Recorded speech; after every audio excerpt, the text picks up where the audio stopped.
ఈరోజు టమాటా పచ్చడి ఎలా చేయాలో చెప్తున్నానండి. పచ్చిమిరపకాయలు, టమాటాలు వేసి పచ్చడి చేస్తున్నాను. కొంచెం ఆయిల్ వేసుకుందాము పచ్చిమిర్చి వేపుకోవడానికి. టమాటాలు కూడా వేపుకుంటాం కాబట్టి కొంచెం ఎక్కువే ఆయిల్ వేసుకోండి. ఆయిల్ వేడైందండి, మిర్చి వేసేస్తాము.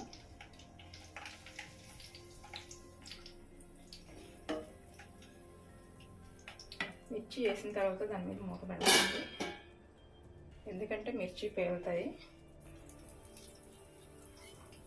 మిర్చి వేగిందండి, తీసేస్తున్నాను. గిన్నెలో తీసేసుకుందాం. నేనైతే 5 టమాటాలు తీసుకున్నానండి. 5 టమాటాలు, 7 పచ్చిమిరపకాయలు తీసుకున్నాను. పచ్చిమిరపకాయలు మంటని బట్టి తీసుకోండి మీరు కూడా. ఈ ఆయిల్లో వేసేద్దామండి.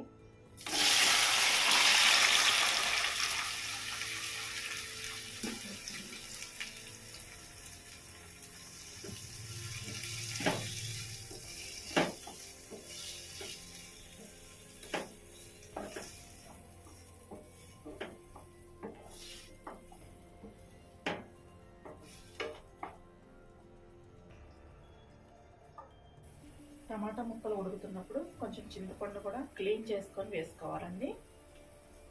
టమాటా ముక్కలతో పాటు చింతపండు కూడా ఉడుకుతుంది.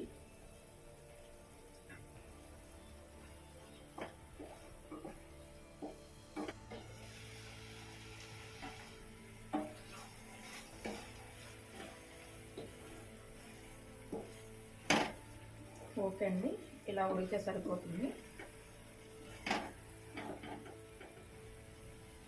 ఇలా ఉడికితే సరిపోతుందండి.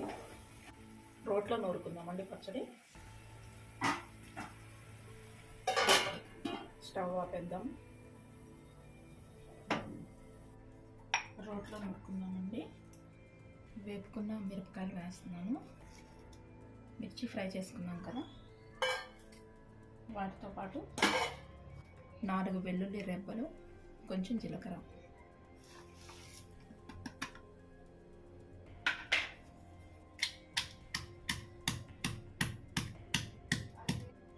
అలాగే కొంచెం సాల్ట్ వేసుకుందామండి. సరిపోకపోతే తర్వాత వేసుకోవచ్చు. పచ్చిమిరపకాయలు అడిగినాయండి.